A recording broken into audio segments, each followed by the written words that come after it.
You are now listening to The Jason Damico Show. Greetings, folks. Welcome back to The Jason Damico Show, and special thanks to Simplecast for their great distribution and getting us out to, as always, iHeart, iTunes, Spotify, and all the great platforms out there, YouTube as well. Our guest today is discovered by me through TikTok, and we'll get more into that in a second, but he is a multi-instrumentalist, vocalist, and hip-hop producer, taking elements from both live instrumentation and electronic music. He prides himself on being at the cutting edge of modern rap music production, as well as creating poignant lyrics aimed at the awakened soul. Based in Montreal, Canada, he has collaborated with notable artists and earned track placements in the blockbusters Fast and Furious, Hobbs and Shaw, and John Wick 2, and many others as well. Please welcome to the show the multi-talented and faceted Panther Matumona. Thank you very much. I really appreciate the invite. It's good to be with you here. It's always a pleasure, you know? Absolutely. And I'm so looking forward to kind of diving into your story as well as your philosophy on life and in music and in the arts, because you know, the past couple of hours of just doing a little bit of homework, I've seen a common thread of positivity, mindset, you know, reprogramming, a lot of great things that I think a lot of folks have been, you know, artists and folks that are non-artists, you know, people in general, really tapping into that creative spirit of faith, you know, and the coupling of that. And I just, before we get into really the nitty gritties, I have been deeply inspired by your content and really have enjoyed discovering you on TikTok. And we wouldn't really be here if it wasn't for that. So awesome stuff, man. Really appreciate it. That really means a lot. Honestly, I really think that within the artist community, there's a bit of a sickness, and it's kind of the idea that we have to, in order to create the best art that we can, we have to suffer, or we have to be in some sort of like struggling mind state or in some sort of distress in order to actually create the best art we can. Right. And I aim to kind of eradicate that idea and like just allow people to realize that the way that you live your life is going to nurture your art, or it's going to kill it. And so if you just kind of set your life up in a certain way, you won't have problems like writer's block or, you know, dry spells or things like that. Absolutely. Absolutely. And I, for one, I can attest to earlier on in my creative pursuits, it seemed to be this stigma or this automatic default, perhaps, of falling into that trap of, if there's not a problem, let's create one so there's something to write about, you know, and it's certain, right. At certain points it becomes a manifest within itself, where later on you don't really realize it until you get to a certain place where subconsciously it just kind of emerges from the surface. You know, and so I just think it's really brilliant, all the content that you've put out. The music's banging. I mean, you got some real things that go hard on Spotify and, you know, the placements and all that. So we'll get into that. I want to first dive into your beginning stages with how you actually got into music. I saw that you've done some work with guitar and are competent on that instrument, competent with programming, keyboards and whatnot, and the production world. How did you get into music? How did it start for you? Well, it all started for me when I was roughly around 12 years old. I kind of, I always saw my dad playing guitar. He played in several different groups, where he's from in Congo, right? And both my parents were refugees, right? Wow. So they ended up ironically, they ended up in Quebec, you know, not in Montreal, but Quebec City, right? So yeah. It was very strange coming back here eventually, but I grew up in the West Coast in Vancouver. And so I'd always hear my dad play at the foot of my bed, practicing before I went to sleep. And eventually my brother and sister took piano lessons and all these kinds of things. We did have a musical home, but it was really like I was really the one who kind of like carried the torch, and I was like, yeah, I'm gonna learn how to play guitar. This is awesome, So I started playing that way, and I just learned as much guitar music as I can. Like I'm sure like you just kind of go crazy with guitar music whenever you start learning it. So you start learning like rap, like metal, rock, funk, like literally everything that you can, right? And I even played in like a screamo band for maybe 4 years or something like that in high school. And it'll build your speed up. Definitely. There's no other genre that does it, like that. It definitely allows you to explore music that you would not normally listen to, which I think is super important. I think if you listen to a lot of music, even that music that you don't like, maybe like, I don't know, 20s jazz, bebop, or like ragtime, things that you don't normally listen to, right, you get a broader vocabulary. So when you do what you want to do, it becomes very potent. You know what I mean? 100%. So that's kind of how I started. And as time went by, I got more into hip hop because I don't know, I grew up on the West Coast. You know what I mean? And so by the time I decided to move out to Montreal, I was like, okay, I'm not gonna have all my friends that make beats around me, so I need to figure out how to do this myself, because I just don't want to be looking for that. Right, right. I was like, I have the musical skills already. I don't know how to program. I don't know how to do that, but I said, okay, let me get a machine, Native Instruments, and let's figure it out. Yeah. At that point, you kind of just kind of get what your friends have, because you're like, oh, if you can make really cool beats with that, maybe I'll start there, and then that way, it just kind of went from there. Now, is the one of your recent collaborators, is it pronounced Apache? Apache? Yeah, Apache. Yeah, Apache. I was way off. It's a good thing I asked. Some of those tracks are, from what I heard, I didn't have time to go through everything, but they go hard. They're original.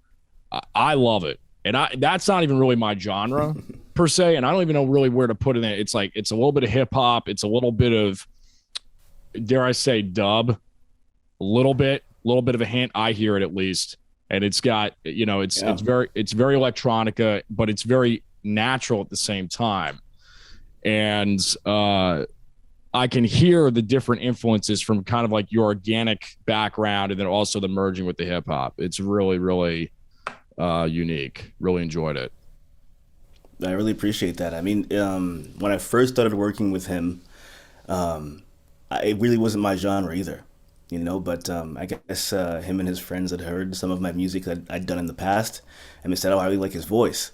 So they said, let's try this. And I was like, it's not my genre, but we'll see what happens. Let's give it a shot. And then it just ended up being something that we both liked and continued to do for a few years. You know what I mean? And for me, especially having had the background of playing in so many different groups, I was like, yo, this is going to be an experiment, and this is going to add to my vocabulary and my musical acumen. You know what I mean? So I was like, I'll fall for it. Absolutely. Who were some of your major influences when you were learning how to play? Learning how to play. Oh, wow. My dad listened to a lot of George Benson. Nice. Nice. And he listened to Earl Klugh. Those are like I guess more along the lines of jazz. I listened to a lot of Incubus. Yeah. And Red Hot Chili Peppers. I'm a big Chili Peppers fan. Yep. You know what I mean? Yeah, super cool. Definitely got to see them at a music festival in Montreal, which was amazing. I really listened to what else? Just all sorts of genres. There was a time when I listened to a lot of Dream Theater. There's times when I listened to a lot of Tool. It was really all over the place when it came to like guitar, like Chevelle, just so many different groups. So it was really all over the place, and I just wanted to learn as much as I could. So those I would say are the biggest ones. I would say probably Audio Slave also. Yeah, Tom Morello. What a great combination. Oh yeah, with Chris Cornell coming in, and it's amazing how the whole band dynamic, it changed, but it didn't change at the same time. It still had that raw energy of rage, but it was exactly. but it was more palatable, I guess, you know, for the average. I hate to say it that way, but it just became the songs they always had structure, but they had more of a mainstream structure to them, and Chris's voice is just off the charts. Definitely off the charts. I remember just sitting down and like singing those songs like over and over again on repeat. Like I have no problem playing things on repeat like 25 times. Yeah. Especially when they're audio slave. Yeah, exactly. And that definitely gave me the patience to be able to produce and not get tired of hearing the same thing over and over again. I think it's very important to be able to deal with that type of repetition and not lose your inspiration at the same time. Yeah. Yeah, there's like a clash between the very tedious things that have to happen in music production and the creativity itself, which is like free flowing, right? So it's once you were able to reconcile the two, then you can really be a powerhouse, I think. Do you think that's a skill acquired over time, or is it more of a personality disposition or a combination? It's probably a combination of both, but we'd love to hear. I would say so. I would say so. That's a good question. Yeah, I mean, as time goes by, a lot of people kind of lose their attention span, you know, due to like social media and like even the radio won't play songs longer than 2 minutes and like 45 seconds or something like that. Yeah, you know what I mean. So when you compare that to back in the day when you used to hear like 7-minute guitar solos, it's different. So I think part of it has to be trained. You kind of have to train to have that kind of patience and that kind of attention span to focus on something for that long without the enjoyment of it being something fresh and new. But also, it's just you have this passion, like you're working towards a goal, right? Like you want this to sound a certain way, and until you get there, maybe you're not worried about hearing the same thing over and over again because you're listening to the minute changes you're making that are improving it, you know? Absolutely. So it definitely is a combination of the two. Absolutely. There's so many ways I could go here next. You know, there's so many things that we could talk about. I'll go into, at this point, your writing process. Is there a specific way that you go about writing, you know, capturing the lightning in a bottle, so to speak? How does it work for you? How did you find your voice with your writing? Oh yeah, well, definitely with my writing, it really depends on a few factors. One of them is how much I like the instrumental, you know, because sometimes inspiration will come, like you say, lightning in a bottle. Right. Sometimes it'll take a little bit more work and a little bit more, I guess, Tetris when it comes to figuring things out and like which rhymes go where and like what line is going to be the most powerful in which place in the song, right? And like another part of it is how much time do you have, right? Because sometimes I've been in situations where I was in the studio and you have executives looking at you, waiting for you to finish writing and to go record, right? So you have to capture something amazing for corporate interests in that moment. You know what I mean? So sometimes it has to do with, okay, what feeling am I trying to capture, and how is the best way to go about capturing that emotion? You know what I mean? Absolutely. Yeah, I think Eddie Vedder said in an interview one time that because he often, and a lot of us, myself included, I'll usually write words later to the music. The music usually comes to me first, or it's a hook or something like that. Yeah, and for sure. His chief responsibility is to find what the sound means. Like, what does this mean? What does this music mean emotionally? And then how does that translate into words?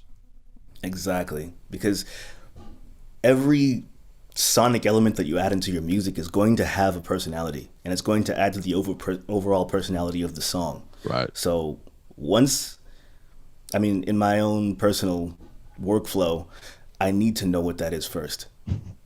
You know, like sometimes lyrics will come to me at a certain point, but they never come to me without how I want the beat to sound. You know what I mean? Yeah. So if I'm thinking about if a random line shows up or a random flow comes in my head, the beat's already there. So I know that I have to create that beat now because that's how it feels. You know what I mean? I get so much information from the melody line.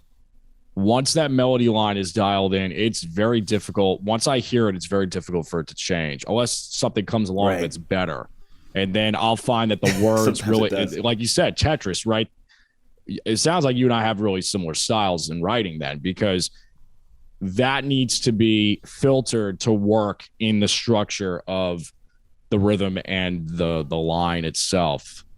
Exactly. Yeah. When it down comes to, to writing lyrics, yeah, exactly. Yeah, in terms of syllables, you're right. Yeah, for me too, it's the same. It's like the melody is more hardwired than the actual lyrics. Right. So the melody overrides the lyrics. I have to figure out which lyrics are the most powerful that will fit with this melody, because this melody has to be it, right? And like you say, unless something comes along that's better, because sometimes, a lot of the time, I'll make a beat, and then I'll just have a whole phase of production where I just make a lot of beats. I have an extensive vault, right? And then go through those songs, and maybe 2 months later, see which one passed the test of time. You know what I mean? Yeah. And the ones that I still like at that point, then I'll start the writing process. And then sometimes it can be quick. Sometimes it could be, oh, I found a melody for this part, and I don't have the rest of it, and the rest will come to me. But the melody always kind of overrides everything, and the music has to tell you what to write about, essentially. For sure. Yeah. A lot of the time, I'll figure out what the song means after it's been written. Sometimes after it's been recorded and mixed, I'll listen back and be like, "Oh wow, this is what I was talking about." Because it's years later like too. Consciousness. Yeah, exactly. It's weird. What's really weird is you'll write about something and it'll make sense. You know, you write about it for some situation that happened to you then, and then you hear the song 8 or 10 years later, and the same situation happens again with somebody else, but it's even more potent. And then you realize it almost feels like it was this prophetic thing. Yeah. A lot of music is almost self-fulfilling prophecy. Yeah, it definitely could be. Your unique sound, as I was kind of alluding to earlier, I wrote down here, anything pretty much goes with your production style. There's real drums. There's electronic drums. There's a lot of saturated sounds. There's a lot of clean sounds. There's harmonies. There's rap. There's all these great textures. And is that more or less of a template for you? Or is it just really, like I said, pretty much anything goes? I'm going to throw this in there because I'm going to throw this drop in there. There was, I think it was on Battle Royale, where the drop kept changing every 30 to 60 seconds at the end. I thought it was brilliant. I thought it was great. Yeah, well, Apache is actually really, really great at production. He's amazing. He's definitely a powerhouse, and watching him work is a lot of the influence that I have in my more recent years when it comes to production. I would just sit next to him and just ask him questions, because he's a sound designer, right? Yeah.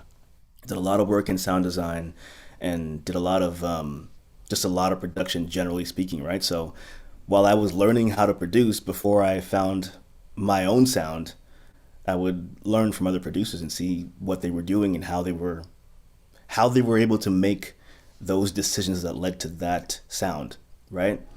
Because production is really just making the right decisions to reach a certain desired goal, right?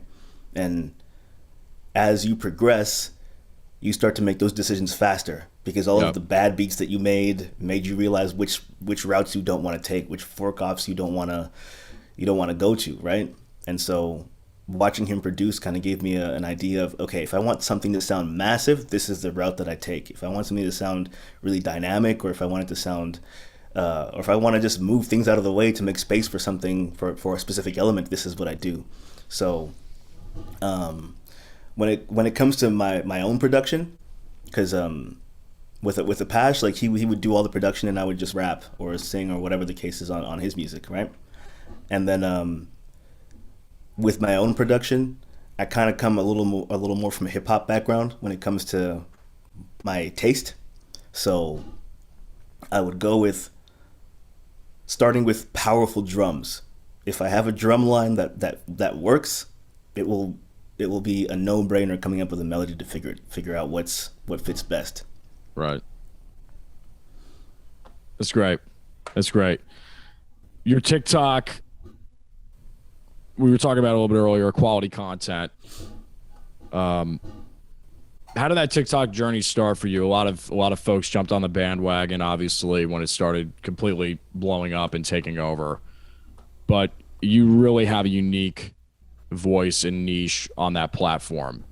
I'm curious to see how you found that, and maybe some advice for other folks out there that are watching, listening, on their journey in that very tight video format world that we're seeing now in vertical right alignment. I would say it started. I mean, it first started with just research and just looking at TikTok and seeing the social climate that exists within that realm, because it's not like Instagram, it's not like Facebook or anything like that, or Snapchat. Every social media has its own kind of personality, right? And what I found with TikTok is you don't really have much time to grab people's attention, right? And you really do need to have a niche, but I think that word is misinterpreted a lot of the time, because a niche doesn't necessarily mean, okay, I do fitness or I do, I pottery or whatever. It can be more broad than that. I know that Gary Vee has his specific niche. Like he talks about the Jets. He talks about social media, and he makes predictions about cryptocurrencies, about like basically whatever he wants to talk about. But his lens that he uses is gratitude, right? He always talks about things in the lens of gratitude. So something as simple as gratitude could be your niche, right? So for myself, I realized that my niche really is just I guess like a culmination of all the problems I've solved, right? All the things that I've overcome, and what I'm telling people on my TikTok are just the blueprints to how I solve those problems, and understanding that someone is dealing with those same problems as we speak, right? And so when they see that, they'll come by themselves. So it's not like I had to be like, okay, I gotta pick this niche and figure out what it is and figure out what I'm good at. I just have to be like, okay, I've overcome a lot of creative problems and a lot of philosophical problems.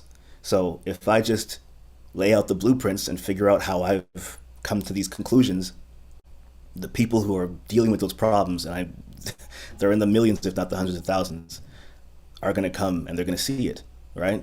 Yeah. So my advice to anyone who is actually trying to find out what their niche is just look at all that, like, you've survived until this day, right? So look at all the things that you've survived and then talk about them, because someone's going to want to know your insight because you actually got over the hurdle. It requires, vulnerability then. It sounds like an extreme amount. It does. And it's something I've actually had to learn over the past year, because I don't feel like I have a problem being vulnerable. I just felt like I have a problem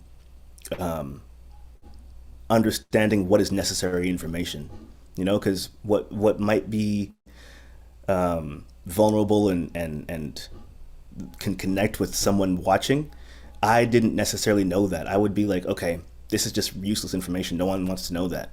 But maybe someone does want to know, like, what problem you overcame, or what's your favorite color, or like how you like to eat your fries. You know what I mean? Like something that you would consider completely irrelevant.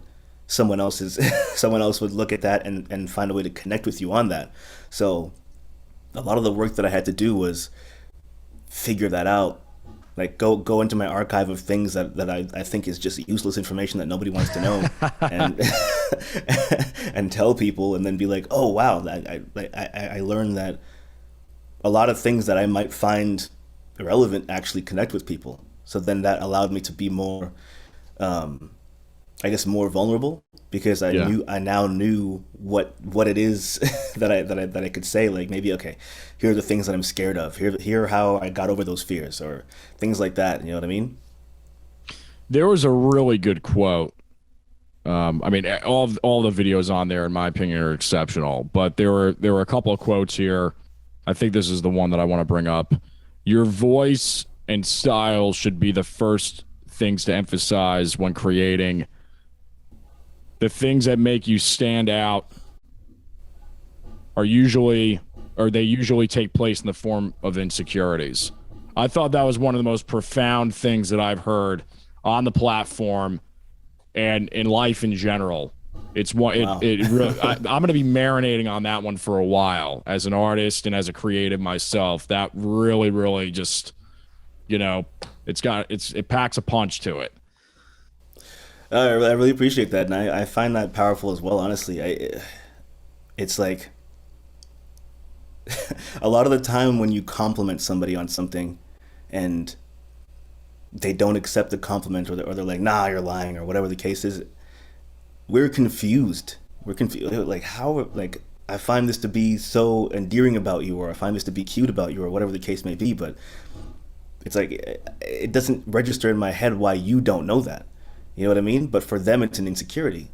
So they don't understand how you could find that to be endearing. Right. Right? Right. So I just kind of like, in my mind, like, reverse that and be like, okay, if this person finds it endearing, there's a reason for it.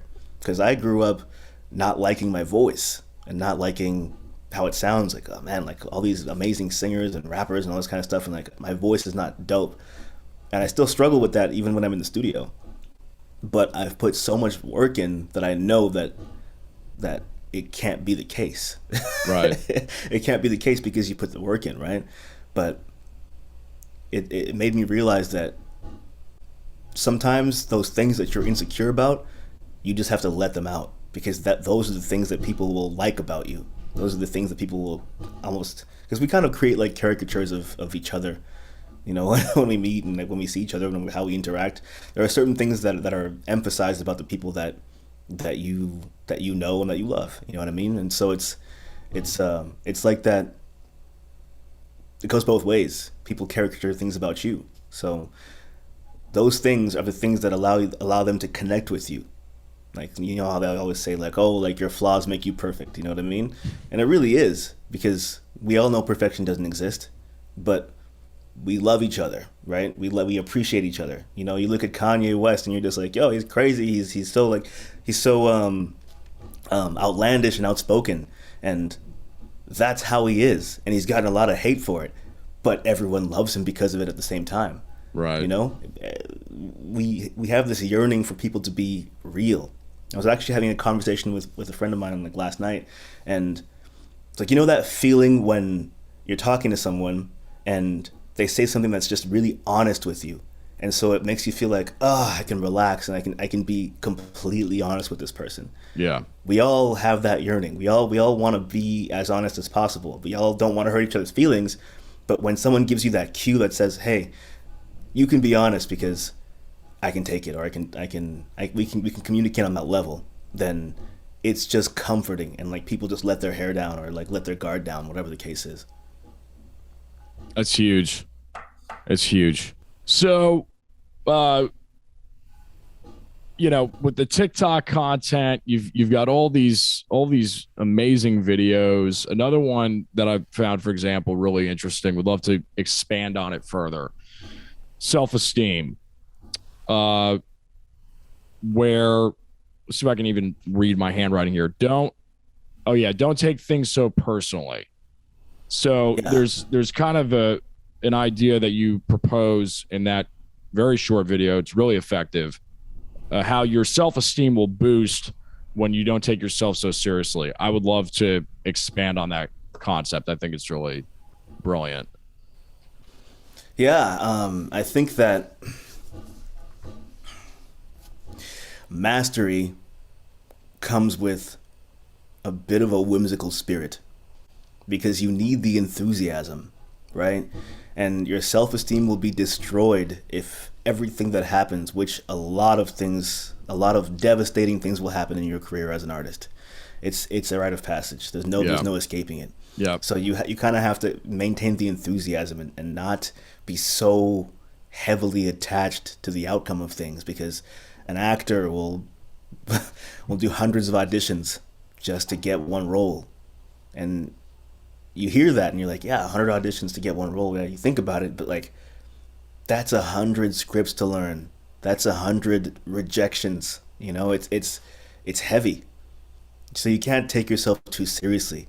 You have to be able to hear no, and as you know, in the world of art, like, nothing is set in stone until you're watching it in the medium. Like, like you could be like, oh yeah, this person wants me to be on TV, or they want me to be on their album. Until that album comes out, until you see yourself on TV, it's not it's not set in stone.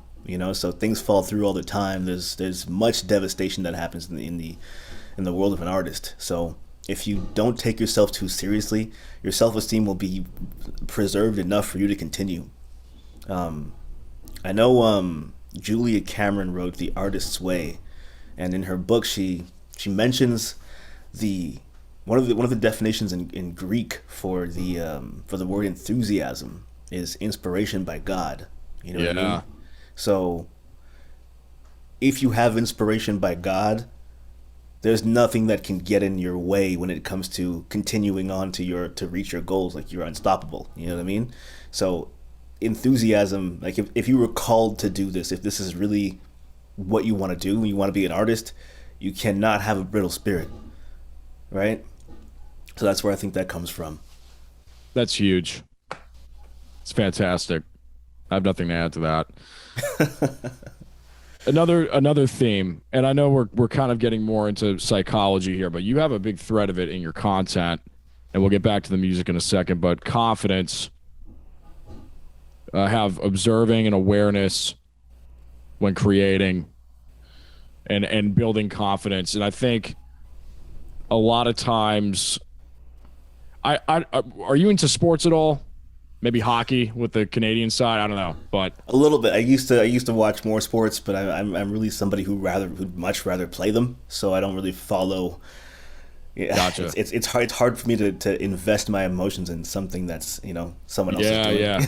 When it comes to, like, oh man, like, they won or they lost, it's like, like, if I was there with them, that would be something. But following it on on TV and that kind of thing, it gets never really, frustrating gets because me too much. it's like, why would they even do that play? That doesn't make any sense, But Exactly. it is a different. You're looking at it from that omniscient, omnipresent view, Yeah, like, you get all the camera angles, you get everything, right? So Yeah. It's point out their mistakes, interesting. but you have no idea what's going through their minds, or what happened. Maybe their cleat slipped or something. Like, there could be Yeah. a million things that could have made that play go wrong.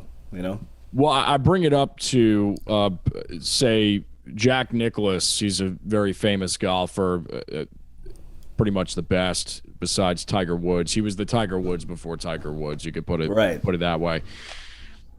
He said that in golf and pretty much in life, it takes hundreds of shots to build confidence, and it takes one to lose it. Yeah. So I think there's a parallel there somewhere with kind of what you discussed in some of your videos, and just to expand on that, building confidence as an artist, finding your voice, some of these themes that we've been talking about. Has that been true for you to a certain degree? And then what have you done to combat some of those doubts that can show up, for anybody? Everybody's going to have to deal with doubt. Yeah.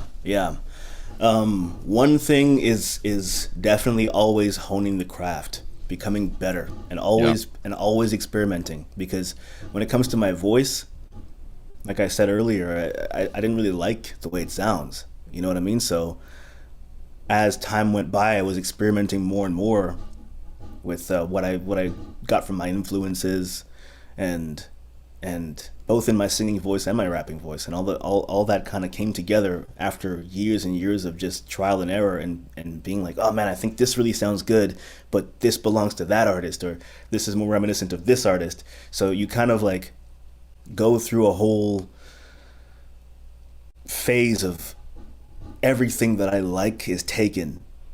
So how do you be authentic while also doing something that you find really good and finding something new and innovative to do with your own voice? Because I'm sure all those other artists that did those things that you like, those things weren't established when they first started them. So they probably weren't like, you know what, this sounds really cool. This is what I'll do with my voice, or this is what I'll do as an ad lib. Especially ad libs are very important in hip hop.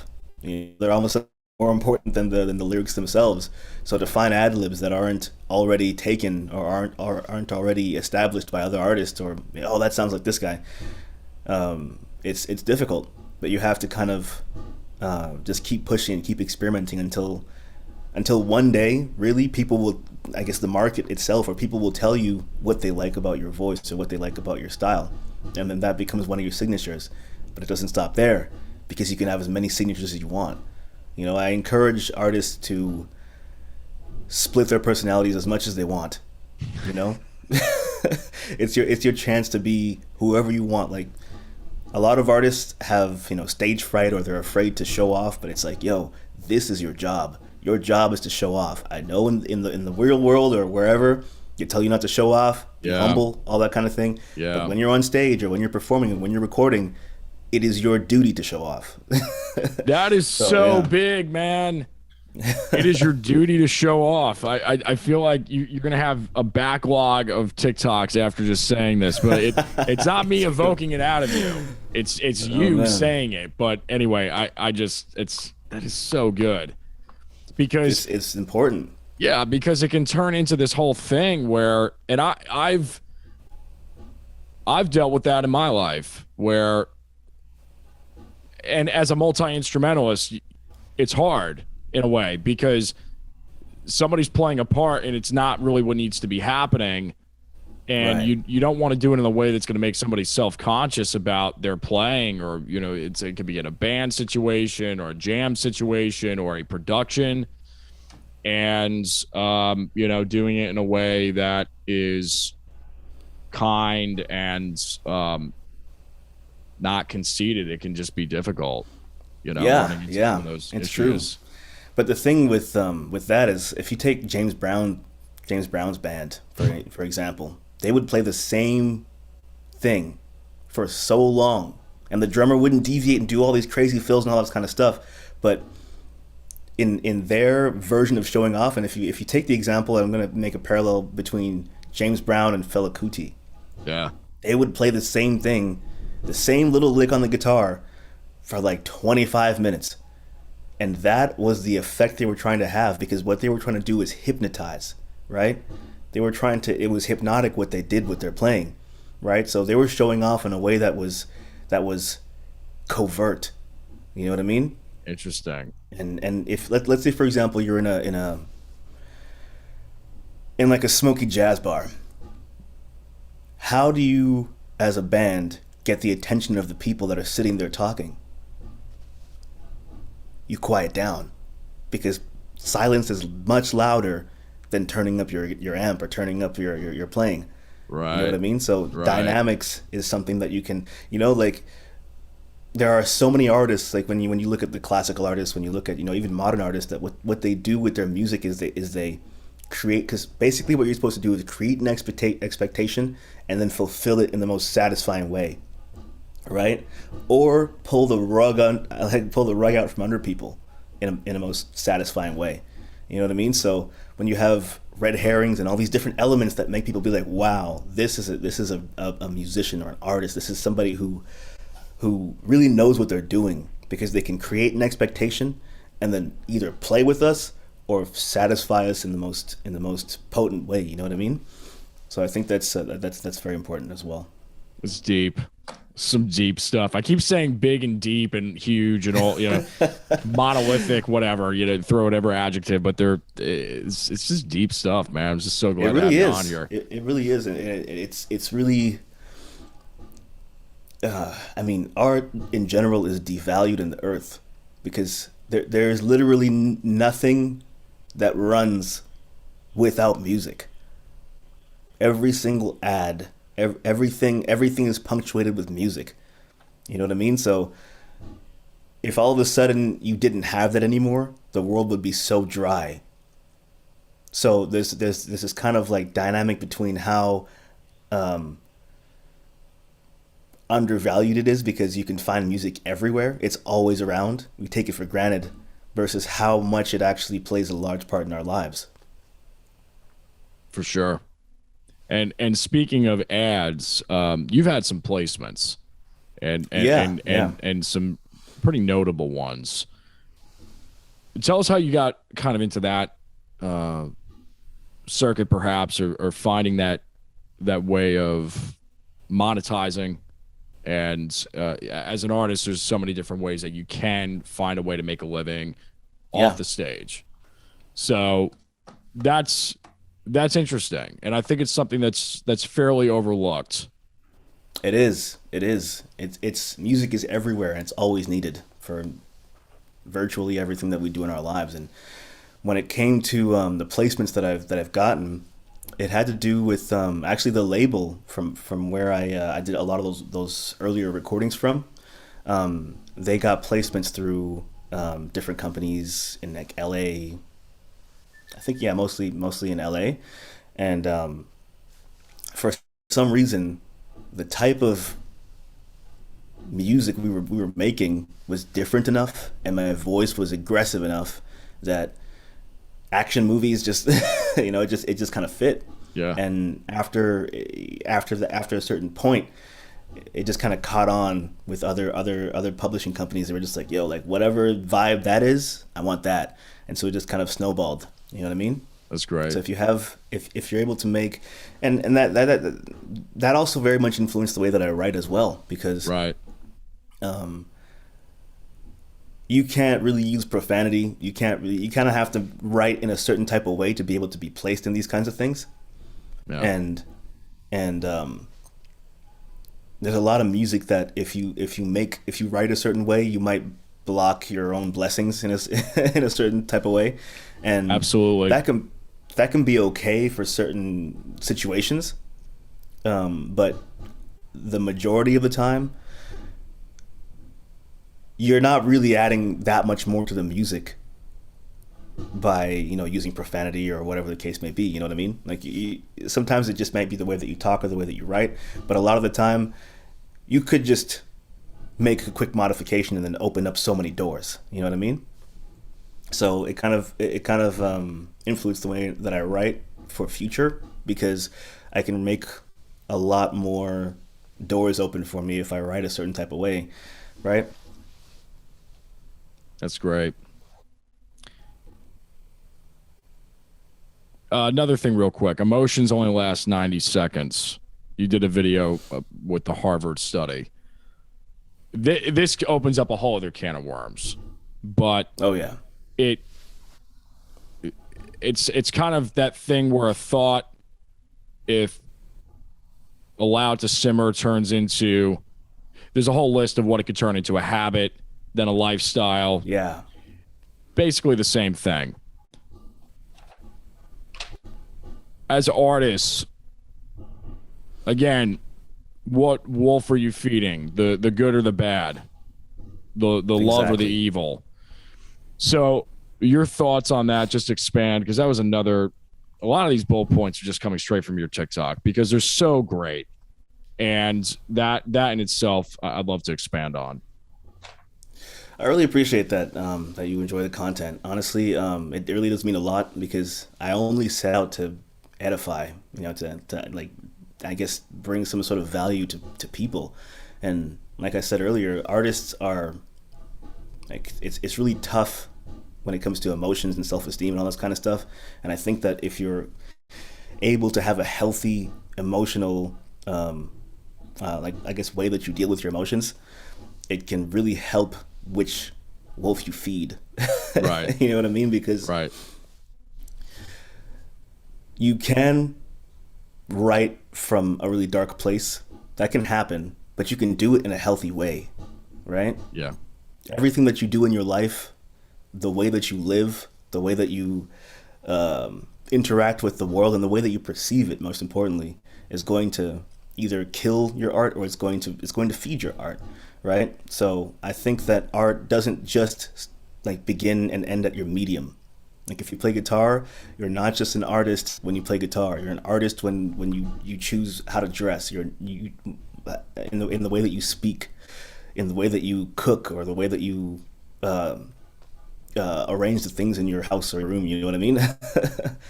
I can see just looking behind you. You know, you got the purple lights and you got like a certain look going. You know what I mean? So it's like your art pours out of you outside of your medium, which is a sign of a true artist. You know what I mean? Right. So when it comes to your emotion, that's a very large part of your music. It is one of the most paramount things about your music. So you have to know how to navigate that. If you don't know how to navigate your own emotions, you won't be able to extrapolate as much value as you can, or as much emotion that you can from so that you can actually insert it into your music in a healthy way, right? Absolutely.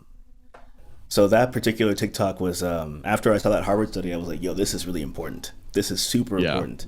Yeah. Because you can easily absorb people's emotions without knowing that that's what you're feeling.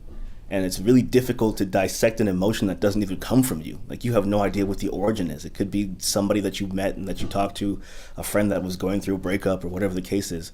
And now you're feeling their emotions. And if you're not dealing with that, or if you're not checking that, you're going to end up becoming bitter for someone else's hardship. You know what I mean? It's a state of transference. My mom she's a nurse, or ex-nurse, you know, retired, and military background, the whole thing. And she always taught me about how it's true. When you're working with a patient, you have to maintain a good bedside manner, because that state can transfer to the patient. And that's similar to what we're talking about here. And you know, my God, it's just it can happen so quickly without even you realizing it. Exactly. And spoken or unspoken. Yeah, stress kills. Yes. You know what I mean? So if you have somebody who's already in a severely weakened state of mind, and you come at them in a very erratic and stressed manner, that can transfer over to them, and they will not be able to handle it the same way you can. You know, it's important that we understand that some people, whether we may know it or not, are in the red. They're in the red when it comes to their experiences or their traumas or whatever they've been going through. So it costs nothing to be kind. It costs nothing to walk up to a stranger and say something that'll make their day. It like, there is such a little cost and such a large impact.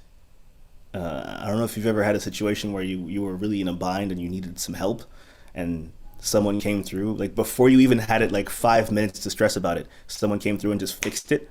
Yeah. That is an intoxicating feeling when you're able to offer that to somebody else. Yeah. Like when someone's like really in trouble, and like you're the difference between them stressing out for like 2 hours or right now, like it's just fixed. It's crazy. You know what I mean? It is. And it's so simple to offer that. And so I think with my TikTok in particular,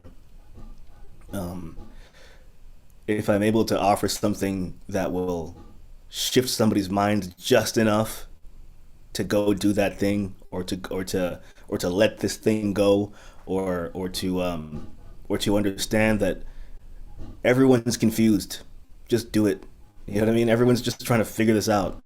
Right. Even the people that you think have it figured out to the T, they are only showing you what they've figured out. There's a lot of stuff they aren't showing you that they have not figured out, and they're struggling internally with. So, and someone's looking at you like you have it all figured out. You know what I mean? So it's so true, though. I have people that come up to me all the time, and they'll say, again, well, it has to do with what you said with your insecurities. Like, man, you're really like good at this. It's like, what are you looking at? Are we looking at the same? What are we looking at here? You know, it's just, it's wild. And you were just 5 minutes ago condemning yourself for the exact same thing that you're being complimented on. You know what I mean? Right. And you're not able to see yourself from the outside. Like you have this blind spot, right? So it's really important to take that into account. I find it extremely important to get an idea of what you look like outside of yourself. Whether it's your friends, just ask them, like, why do you like to be around me? What is it about me that you actually like? And take notice of the friends who tell you things that don't benefit them directly, like, oh, you make me smile, or oh, you're really funny when you make me laugh, or like some people will be like, I really like how you're disciplined, I really like how you keep your word, things like that. And when you find out and you're able to build a bigger picture of how people see you, then you can realize that that's who you are already. So you can amplify those traits, because you're not being inauthentic. You're just being you, and working on things that you already have identified as that's what you are. You know what I mean? 100%. Yeah. Yeah. The things that people like about you will grow, right? Yeah. Yeah. Best and worst gig experience for you. Wow. Wanted to kind of, I ask everybody who's an art or like a performing artist this question, because we've all had them, and if you could think of just one of each that really stand out. If you don't want to name any names on the worst one, that's fine. But oh man, that is a good question.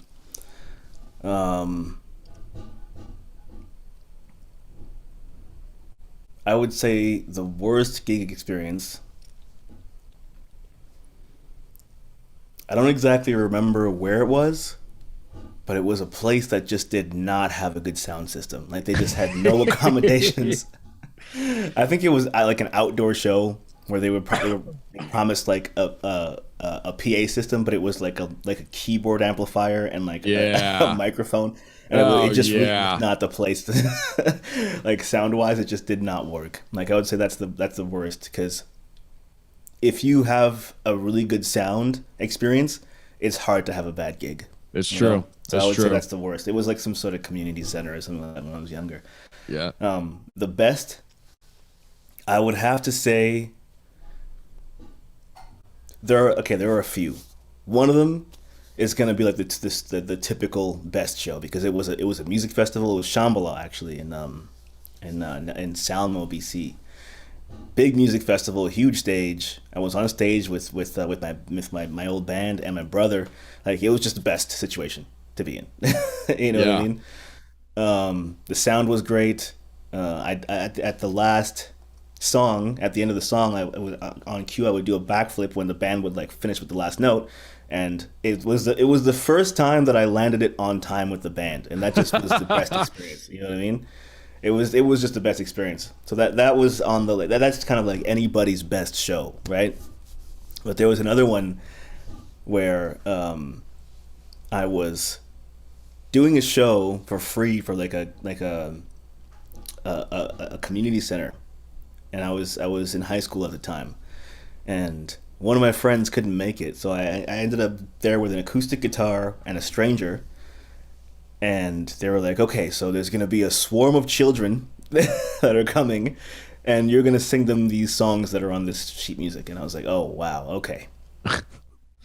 So I'm here, and I was like, okay, we have like 40 minutes. Let's figure out how to play these songs. So I'm there with this woman, and we're just learning how to play these songs. And all of a sudden, there's just a bunch of kids, like I'm talking about like toddlers with their parents. Never had played a show for this age group at this time, and we played the show. It went well, and then they were like, okay, yeah, cool, that sounds good. Thank you so much for being here. 10 minutes and there's another one coming, another swarm. I was like, wow, okay. So they just sent like wave after wave of children and their parents, and I was like, I've never known how to perform for children before, but I definitely was forced to that day. Right. So I'd say that was a good one because it was a learning experience. And the third one would be the same situation, but for the elderly, right? Wow. It was a show for like all these like ladies that were like no younger than like 70, you know? So that was, the ladies that always have that hard candy in their pockets. So I mean, I could definitely say I played for literally every age group, Yeah, that's great. and they were the best shows for their own different reasons. For sure. There was before we kind of start to wrap up, there was this one other thing that popped up, something that you talked about, where looking at your life from, and it may have been a collaboration video, looking at your life from a third person point of view, kind of like a movie. Yeah, And that was really bizarrely deep as well. So just some extra thoughts on that, because a lot of these, you can get the concept in the 40-second TikTok video, but just to expand on it further, I thought I'd give you a time to elaborate on that as well. right. Yeah, that actually was a That's big. TikTok from Bill Petit, and it was just something that I hadn't been able to put in the same words, but I thought it was powerful because I'm a very large advocate for zooming out, because anything that you're dealing with, if it's a hardship or a problem or whatever the case may be, 95% of the time it is over in 2 hours, and that is a distant memory at that point. Yeah, you know what I mean? it's amazing. So if you're having a problem, if you're having an emotional situation, same thing with the 90-second thing. Like, it's, if you zoom in, it's your whole life. You're in the red. Like, all you see is the problem. It consumes every fiber of your being. But then when you zoom out and be like, you know what?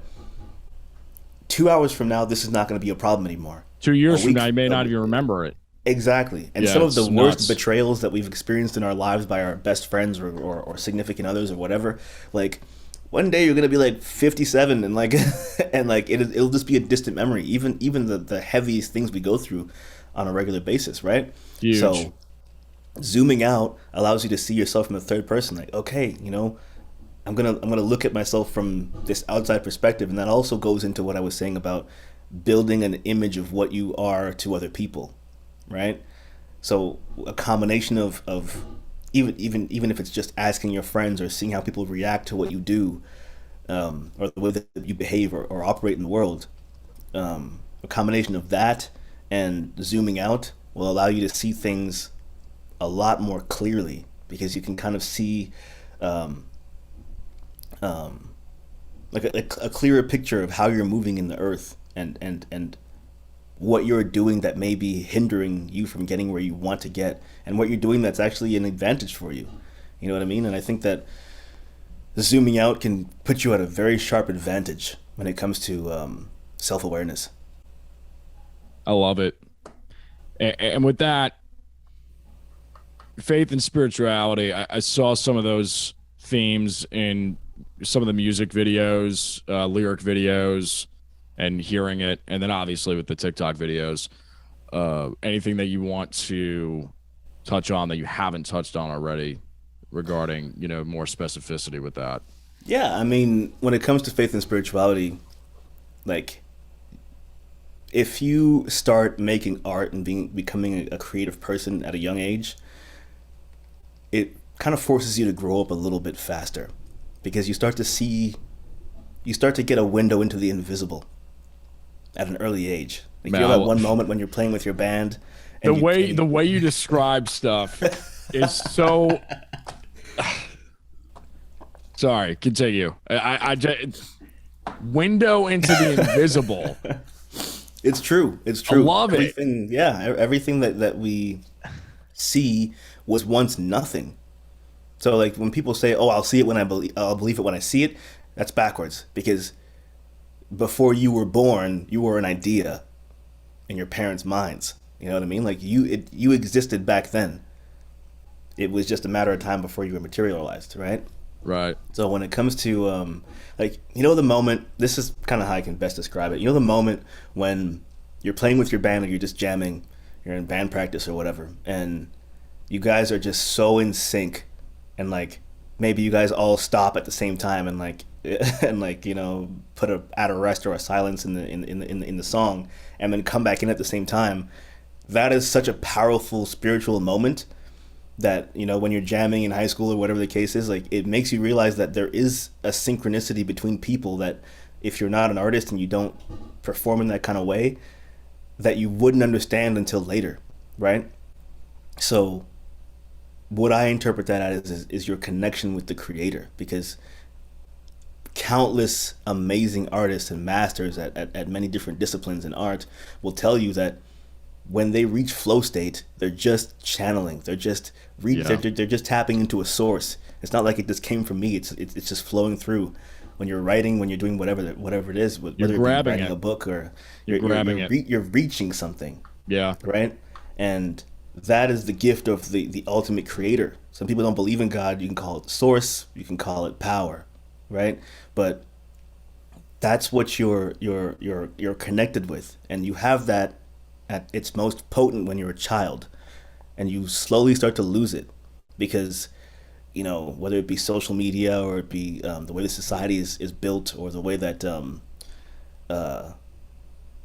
creativity is beat out of us in middle school, you lose your connection with the ultimate creator, right?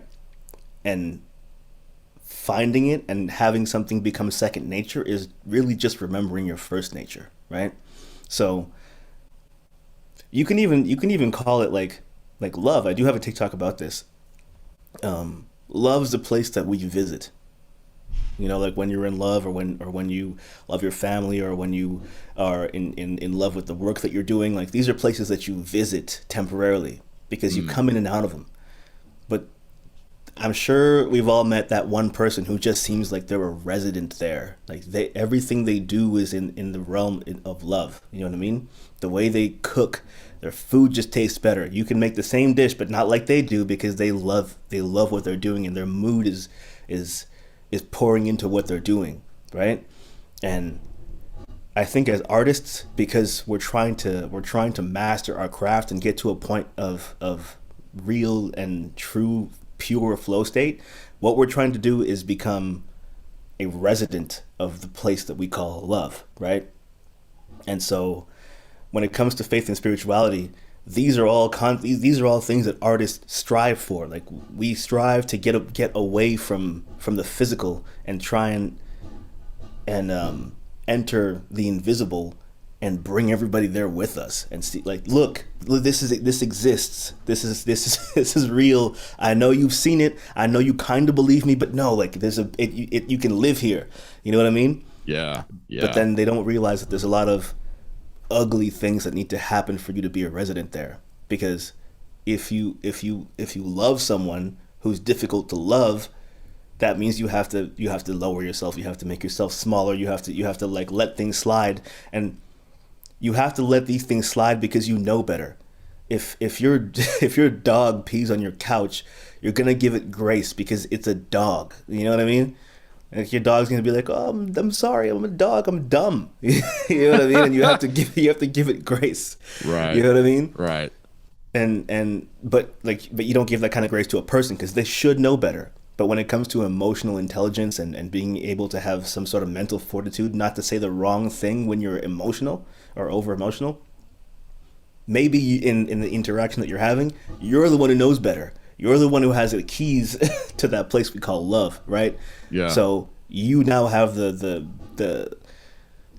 responsibility to now make that peace and now bridge that gap, because they don't know what it's like to be over there. You have to make the sacrifices to travel and actually like live there. You know what I mean? So That's awesome. yeah, if So that makes good. sense. So this has been great, man. As we kind of wrap up here, definitely wanted to touch on Dog Records. It seems to be kind of an endeavor that you've been working with recently, and give you a chance to kind of talk about that. Seems like a good fit so far. Yeah. I mean, Dog Records is that's the family, right? There's a few projects we're working on right now. There's a few different singles. I mean, with the type of music that I make, it's so all over the place that there are many different avenues we can take. With the more aggressive rap, and with some like pop songs, ballads, things like that. So really just trying to find a way to bridge the gap between the different genres, because I like to be more eclectic than stagnant when it comes to the music I make, as you probably heard. And For sure. it's a blessing that they're allowing me to do that. Yeah. So right now we have a couple of music videos coming out. One of them is for a single that I'm going to release fairly soon called "Get Back," and that's all I can say about that for the moment because there are a Sure. few things that are kind of in the works. But Sure. again, with the placements and things like that, that's also something we're working on as well. Cool. Cool. Future plans beyond that. We live in such a world of immediate inspiration that Right. it's kind of hard to quantify where one is going, but would love to dive into that as well as far as 5-10 years down the road. Five, 10 years down the road. Any goals maybe? One of my goals is to definitely put out some longer form content when it comes to like the creative inspiration mixed with the I guess artist psychology, if you want to call it that. Yeah. Some will allow people to push forward in their own lives, and I really place a heavy emphasis on, like I said earlier, zooming out, discipline, and honor and things like that, right? Because I think that they all kind of push towards the goal of becoming a very potent creative. And the content that I'm putting out now, I feel allows people, even if you're not directly an artist, you're not a painter or a graphic designer or a musician or anything like that. I think that it's a philosophy that'll allow you to live life in a way that is more connected to the creator, because the creator allows you to create the life that surrounds you. So you may not be the art that you're making, you may not be the music that you're making or the films that you're making, but the situation that you're in, you've created it. Everything that we've done in this earth, we've created for ourselves. So we have to be aware of that and understand that we have a gift, and that's the gift of control. You know what I mean? I mean, there are limits to it, obviously, but I want to leave a positive digital footprint. So if I ever make it to being 100 years old, I can look back on what I've left online for the next generation and be proud of it. For sure. And it seems like everything's going digital these days, so Yeah. the documentation is really the only. It seems to be just the direction that everybody needs to go in, whether we like it or not.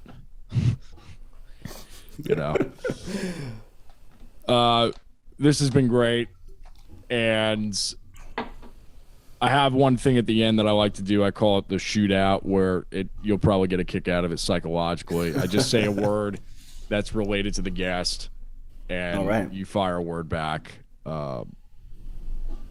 No right or wrong answers. So, guitar. Dream Theater. Okay. Well, little. I was gonna say Portnoy, but it's not Portnoy because he's a drummer. Yeah, it's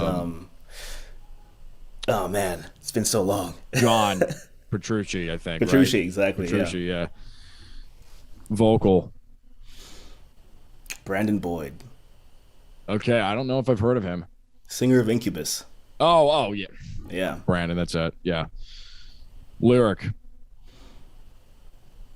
Haagen-Dazs cream. Ghostface. It's great. Beats. Black Milk. Black Milk. Yeah. Is that a producer Milk. or Producer from the, I would say throughout the 90s Okay. and 2000s. Amazing producer. He's actually one of my largest influences when it comes to actually beat making. Yeah. I'll have to check that out. I haven't heard that name. Yeah, no, I've probably heard a lot of his, beats and work. So, production. Mike Dean. Yeah, definitely. Yeah. Emotion.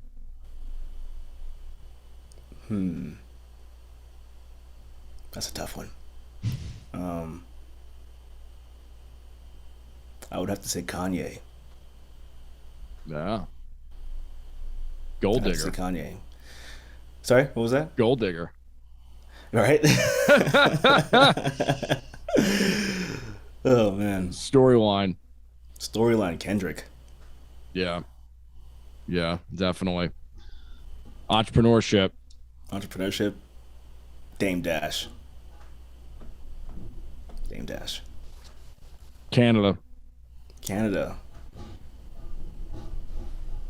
Cardinal Official.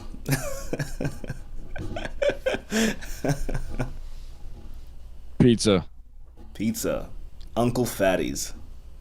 Uncle Fatty's. Uncle Fatty's. Yeah, this is this place in Vancouver. It's a good name. Yeah. I asked this to everybody at the end. If you could go back in time to your 15-year-old self, knowing what you know now, what would you tell him as advice?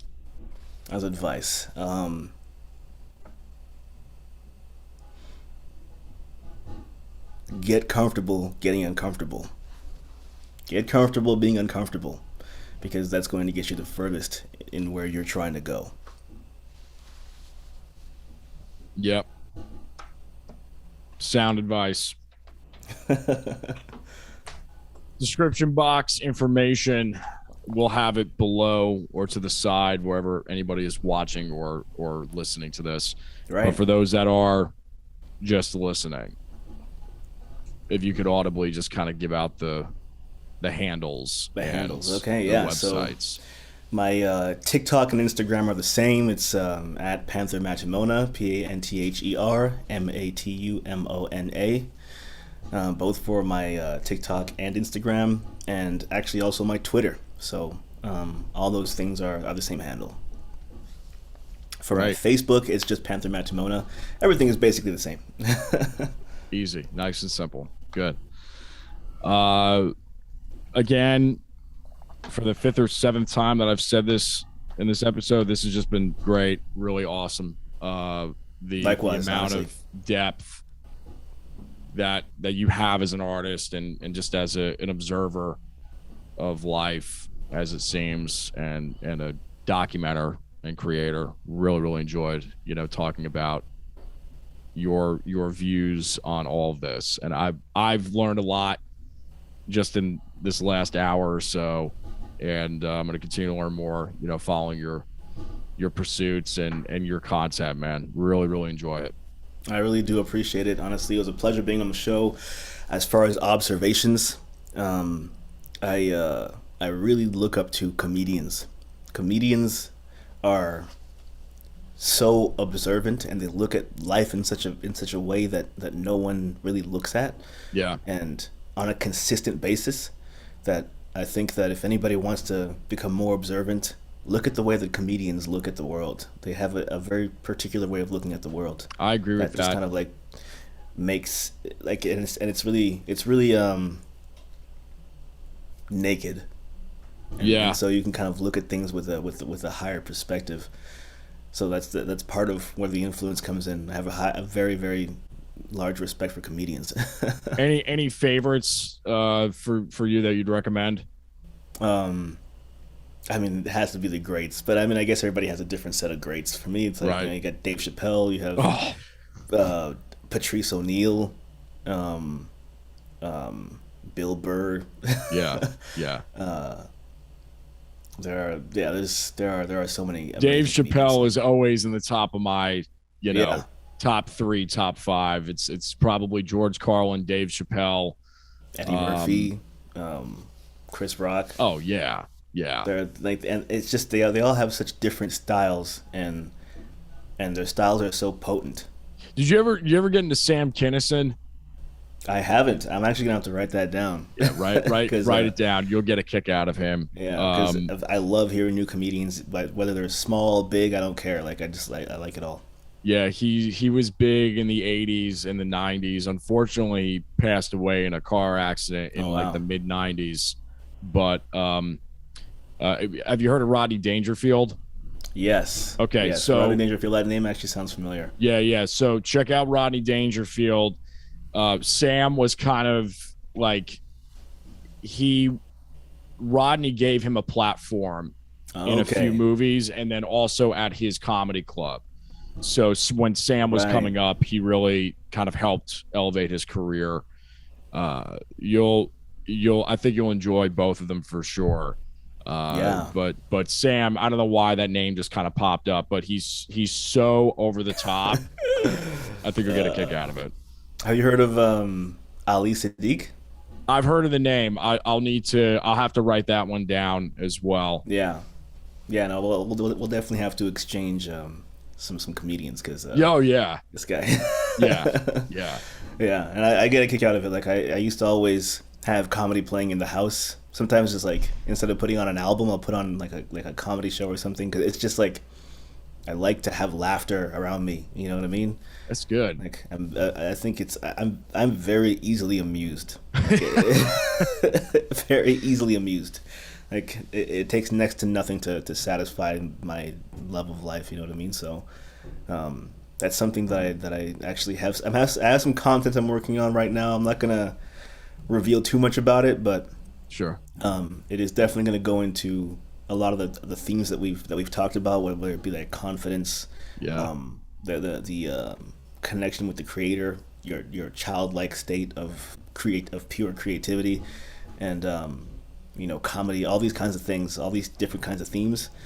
But being easily amused and having it taking almost nothing to make you happy is a really important part of being creative, because if you have like a level of gratitude that is so deep, you have to pay attention. You have to, like, when you go outside, like, feel the air, look at the sky, or just remember that your legs work. You know what I mean? Remember that you're not blind today. Like yesterday, like you could have been hit by a car. Like all these things could have happened to take away the things we take for granted, right? So absolutely. If you start to become very hypersensitive to the things that you do have and be grateful for them, creating is a no-brainer, because you have such an attention to detail that you can kind of go so many different ways. It really is like there's no reason for writer's block. There's no reason for it. I don't believe in it. I don't either. Yeah. It's just a symptom of a sickness that you're dealing with. You just have to do what you got to do, heal from it, and get back to being creative. That, or it's just not time for whatever it is to come into 3D fruition. Exactly. You may not be aligned with the idea you're trying to birth. Yeah. Well, great stuff. Thanks again, everybody. You guys have been watching, listening to the Jason Damico Show. Definitely check out Panther's material down below or to the side, and we will see you all on the next episode. Peace.